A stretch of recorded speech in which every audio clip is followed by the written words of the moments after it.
s'agit d'être un peu digne. Voilà. Ne les achetez pas. Voilà, ça, on n'est pas obligé. Allez, on passe à l'aide à domicile.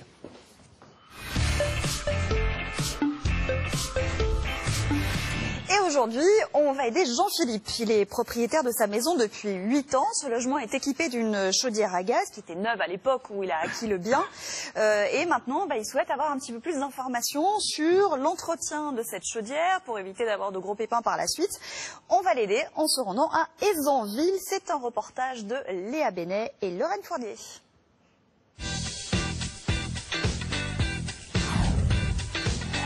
Jean-Philippe vit à Ézanville, dans le Val d'Oise.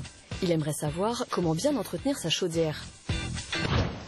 Jean-Philippe a acheté sa maison il y a 8 ans. À l'époque, l'ancien propriétaire venait de changer la chaudière.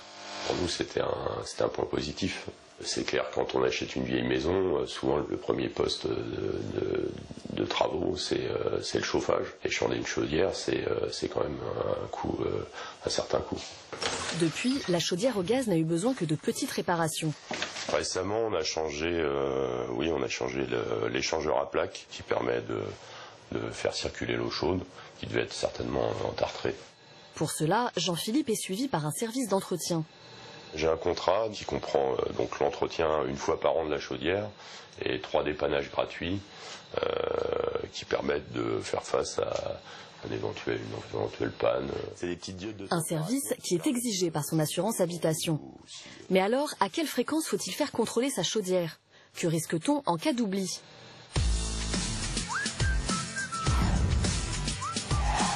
C'est pour répondre à toutes ces questions que Lionel Robe, expert en maintenance de chaudière, vient rencontrer Jean-Philippe.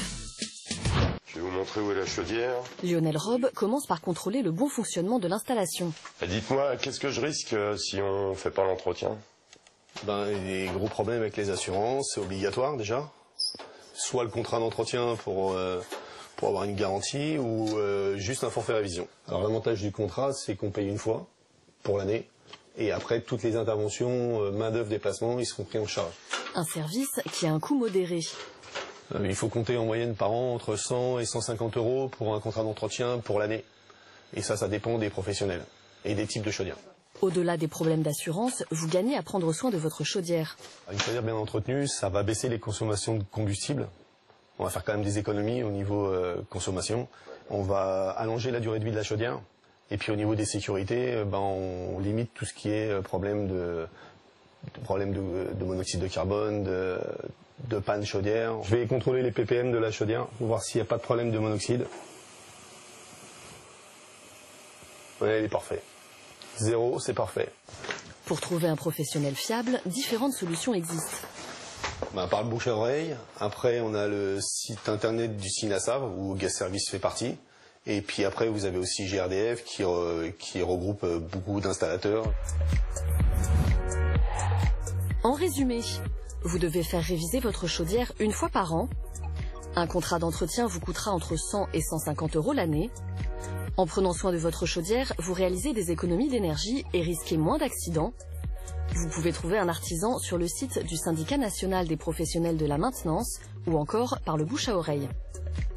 On va plus loin en plateau avec nos experts. Valérie, vous-même, vous avez eu une vieille chaudière. C'est vrai que je te parle de ma vieille chaudière, c'est ça. Vous vouliez nous en parler. Que j'ai fini par remplacer. Maintenant, j'en ai une toute neuve, toute moderne. Ah, bah oui, tu penses? Non, c'est vrai que j'ai un souvenir ému parce que, à part défaut d'entretien, parce que quand on est arrivé dans cette vieille maison, on savait pas, on venait d'un appartement où on ne gérait pas ces choses-là.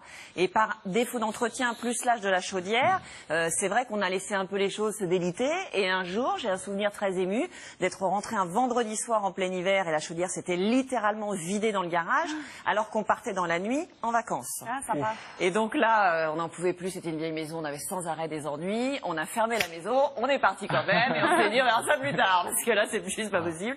Et c'est vrai qu'il faut faire un contrat avec une société de chauffage pour la faire entretenir régulièrement chaque année, surtout que nous, on est chauffé au fioul, ça s'encrasse encore plus, Et oui. ça encrasse notamment les brûleurs, et après, en cascade, ça peut créer de gros soucis. Ouais. Donc vraiment, le contrat d'entretien annuel est absolument indispensable. Surtout quand on est au fioul, oui. Tu es encore au fioul, là? Oui.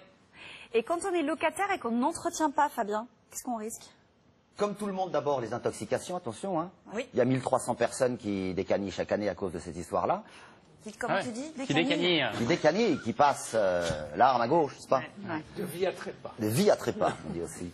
À cause de ça? À cause de leur chaudière? Du monoxyde de carbone. Ah oui, Ben non, carbone. quand c'est Des pas émanations. entretenu. Les émanations, bien évidemment. Au niveau de la consommation d'énergie, on s'imagine faire des économies. C'est faux. Une chaudière mal entretenue, Absolument. mal réglée, Est énergivore encore. bien évidemment. Elle Donc on tourne. paye ces 5-10% de consommation en plus. En plus de ça, quand on est locataire et qu'on ne prend pas de contrat d'entretien, le propriétaire, au moment où vous quittez les lieux, lui, il va vous piquer l'argent de la révision sur votre dépôt de garantie. Vous n'y gagnerez donc peut-être quelques années, mais pas grand-chose. Mais le plus grave, c'est pas ça. C'est que si on n'a pas, et Gérard sera sûrement d'accord avec ça, il a dû étudier le problème aussi et voir ça quelquefois. S'il y a un incendie à cause de sa chaudière, Ouais. ce qui arrive, et qu'on ne l'a pas entretenu, mais oui, bien sûr, l'assureur va soit minorer l'indemnité si c'est pas trop grave, mais il peut refuser même l'indemnité. Comme le ramonage de la cheminée. Mais c'est le même problème, exactement. Mais pire On que ça. est obligé, au moins pire une que fois ça. par an, hein, je crois, hein. C'est pas pire que ça, c'est une fois par an. Comme pour la C'est mieux révision deux, hein, du mais- reste de la chaudière. Mais le propriétaire qui a accepté que son locataire, parce que normalement il doit réclamer tous les ans le contrat de révision, au moins une fois de révision, si ce n'est un contrat où il vient plusieurs fois dans l'année. Qui a accepté ça? Son assureur, à lui aussi. Parce qu'il y a les murs qui sont à lui. Locataire, c'est ses meubles. Propriétaire, c'est les murs. Donc, c'est ça? Ouais. Tout à fait. Ben, lui aussi, son assureur peut lui dire, mais vous avez accepté qu'il n'ait pas de contrat de chaudière? Eh ben, on vous indemnise pas. C'est une histoire de centaines de millions Juste d'euros. un petit mot rapide sur le monoxyde de carbone, parce qu'il a raison et qu'il y a des morts tous les ans. C'est pas compliqué d'acheter un détecteur de monoxyde de carbone qu'on met entre la pièce où il y a la chaudière et le reste de l'habitation. Qui est Ce n'est pas la même chose C'est pas le même. que Que le le détecteur de fumée. Oui, c'est ça. Il n'est pas obligatoire, Non, il contrairement n'est pas au détecteur de obligatoire, fumée. mais il est super utile Bah, et bien il coûte sûr. pas plus cher. Bah oui. Mais il faut peut-être acheter les deux en même Ben, temps, ce alors. serait là. pas idiot. Ah ouais. Gérard. La contrepartie de ce que disait Fabrice, c'est-à-dire que... Oui, Jean-Claude. Tu sais, de ce que, je sais pas pourquoi, c'est mon genre. De ce que disait Fabien... Appelons-le Fab. Sur le fait que l'assureur du propriétaire peut refuser d'assurer le propriétaire si le locataire n'a pas entretenu. La contrepartie de ça, c'est que le propriétaire peut résilier le bail si le locataire ne lui fournit pas le justificatif d'entretien. Alors, il ne faut pas penser, une révision, c'est-à-dire on regarde si tout va bien. Il ne faut pas penser pour autant que tous les travaux qui vont être déterminés par celui qui vient réviser sont obligatoirement à la charge du locataire.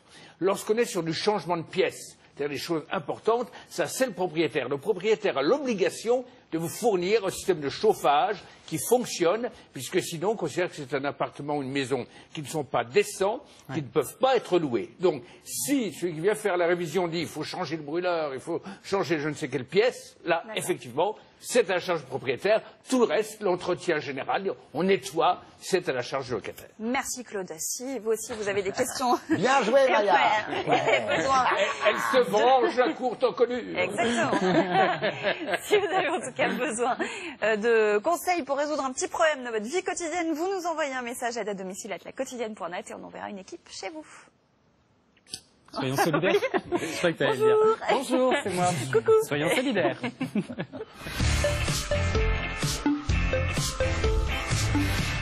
Et toute cette semaine, vous le savez,